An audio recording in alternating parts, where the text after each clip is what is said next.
Hi again. Today I'm going to tie for you a gurgler. It's a topwater pattern, in case you didn't know.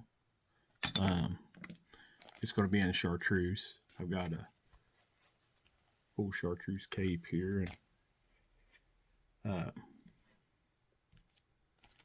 some chartreuse foam. In the old hook, I've got a Predator hook. It's a size 3/0. It's a pretty good hook. It'll bite you. I know that much. Got some chartreuse thread on the old glasses.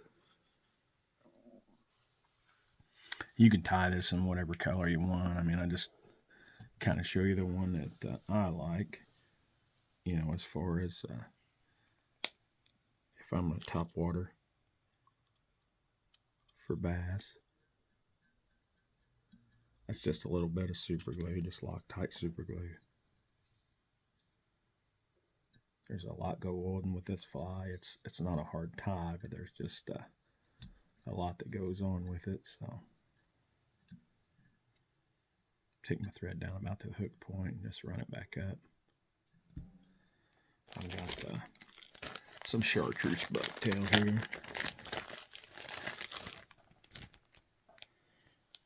And I've cut a few sections out of there, but I'm going to take this one kind of closer from the top where it's got a little bit longer pieces. You don't need a lot. About a quarter of a pencil, I'd say. And take all the underfur out. That just helps us tie it in better. I'll tie this in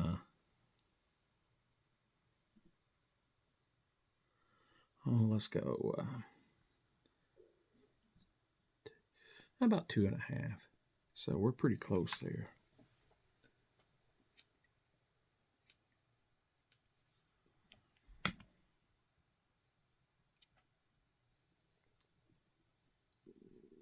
And I like to tie back on it. Hold it just so you don't flare your bucktail. And don't stick your finger with the super glue.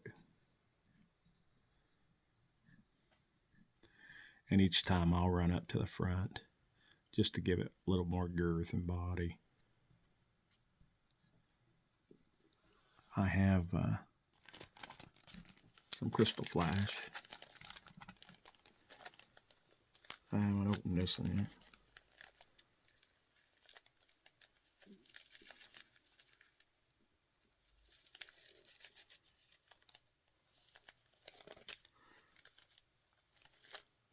And I don't know, we'll get us a few pieces here. Probably 6 or 8. And I'll run them just about the length of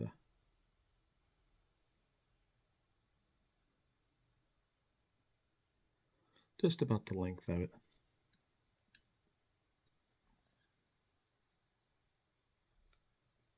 The deer fiber. I'll pull this to the other side. You know, we love flash. I'll cut that off just a little bit longer than that. Pretty close to even, but just a little longer. I got some good flash on there. And by all means, like I said, you can change the colors of this.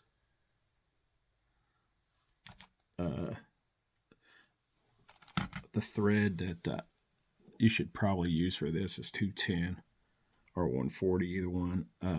I've got some Danville 6/0 in mine, which will be fine. It's like 140, so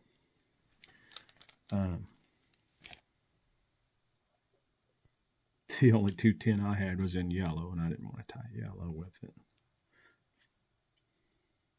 The bucktail I got there is kind of on the yellower side of the chartreuse. So, I like it. I think it's pretty neat.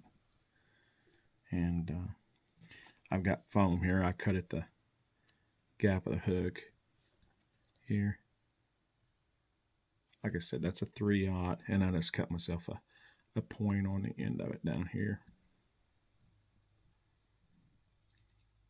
The reason my thread's always up there is because, like I said, every time I'll run that thread back. I kind of stretched this foam before I started. On this, what you want to do is every time you want to pull it forward, see, I'm not quite on the tail, so I want to wrap a little more.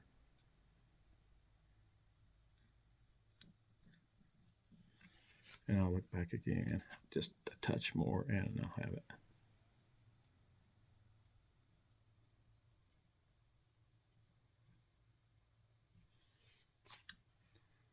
There we go. You can't see anything from the back. Can't see any thread or anything.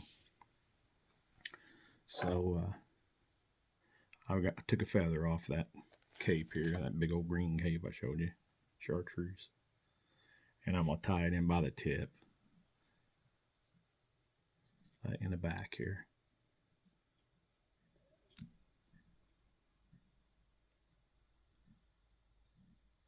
And it doesn't bother me to tie in a little bit of that because, like I said, it's just more secure.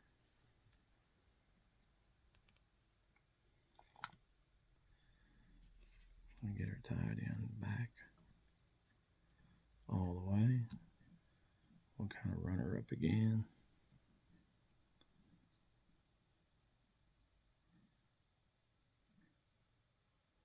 And I have some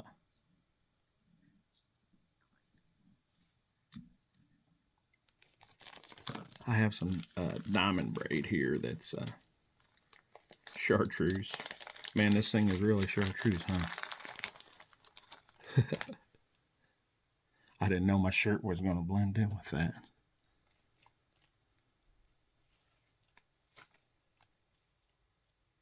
I hope you guys can see that.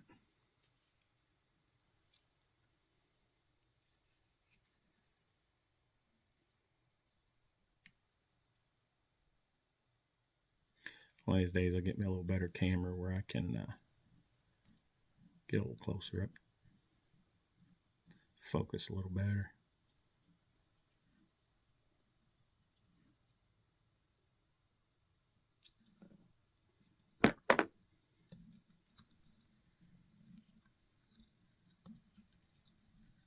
We're just going to kind of cover up everything because, like I said, who doesn't like the flash?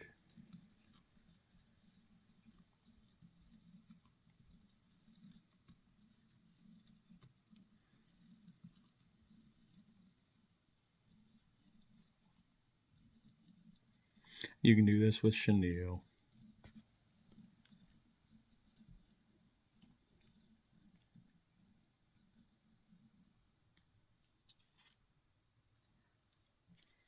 This fly moves a lot of water. The old fish like it. It'll bring them up from the deep. If you just kind of pull it slide in the water, it makes a real nice V in behind it. If you pull it in jerks, it kind of makes a nice popper.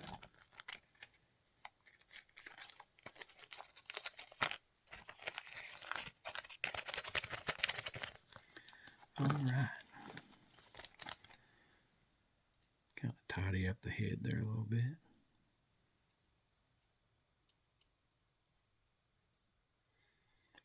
And we'll take our feather.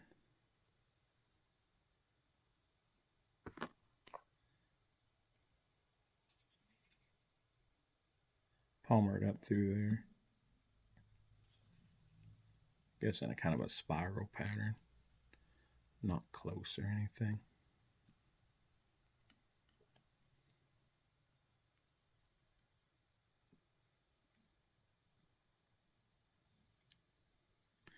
These feathers get a little, the stems on them get a little thick once you get up in the front.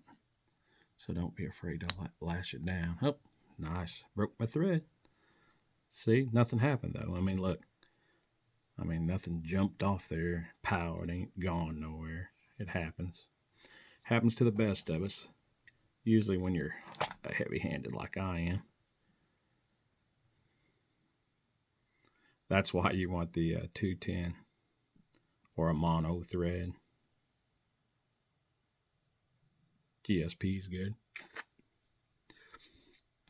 Yeah. Stuck on my finger. That's why I like cat bobbin. I can just stick it up through there, and it's a TMCO ceramic.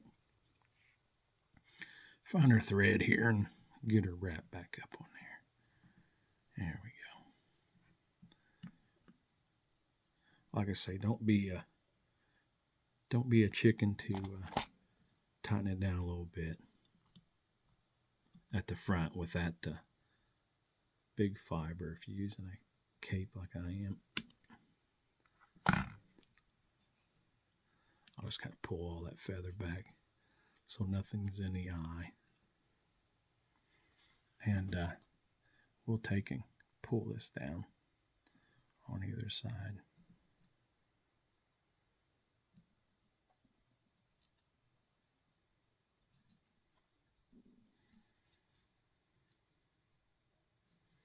Just so it ain't all smashed up in there. Oh, I got one there. Still wants to get in the eye. And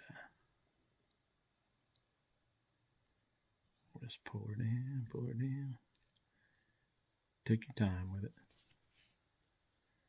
And we'll pull this forward up to where it was at. Let's put 1, 2, 3 in there. For the moment, we'll come back and cut herself off here straight across in the front.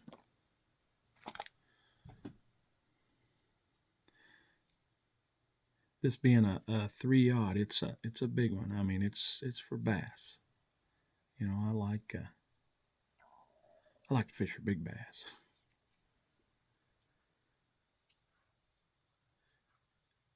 Spin up your thread and stuff so that you don't cut your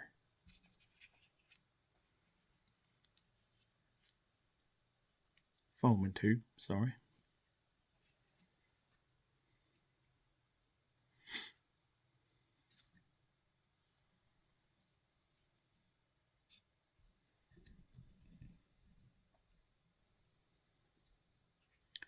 Like I say, it's a golly whopper.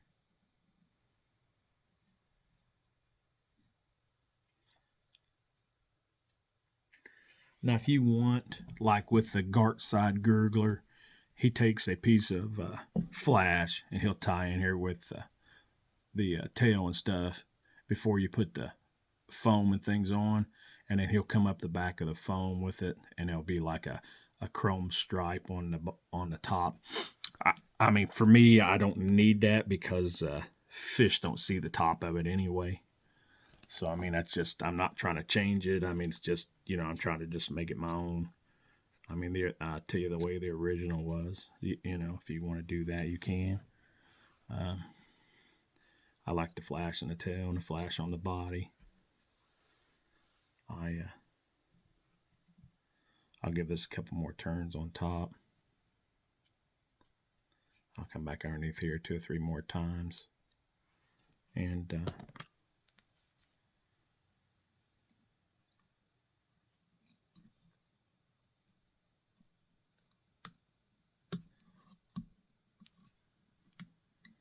get us a good whip finish underneath here. That's what's good about it. You can tie it on the actual hook. Flip this down. And I'll tell you what I'll do on mine usually. I'll kind of round this corner tip off. You don't have to if you want to push more water. You know, you probably wouldn't. It's just something I've kind of always done. I'm going to take some bone dry, because you guys know I'm crazy over the bone dry. And I'm going to touch on my thread wraps here and lock that down. It's so bright. That braid underneath there, I mean, look at it. It's like having a flashlight on underneath of it. It's a bright business, that UV is. And if you want to, you can color some frog spots on the back. I mean, if that's what you like, you can use frog foam for this. I mean, that's just something I don't usually do. I don't trim the feathers either. I mean, it doesn't bother me that's down there, because most of the time they'll lay out on the water and let you go through. So there it is, the old gurgler. I've seen people tie another piece of foam up here so that they can see it and things like that. When you tie one this big, I mean, you're talking what? 1, 2, 3, 4 inches long, or 5. So I mean, this is not a small fly, so it's pretty easy to cast too. And hope you give it a whirl. It's fun to fish. And we're getting in the fall now, so that it's getting a little late, but I mean, it won't be long, it'll be back again. We've got some warm days, so I mean, it's still possible to catch them on top. Thanks for watching, guys. Maybe I'll see you on the water.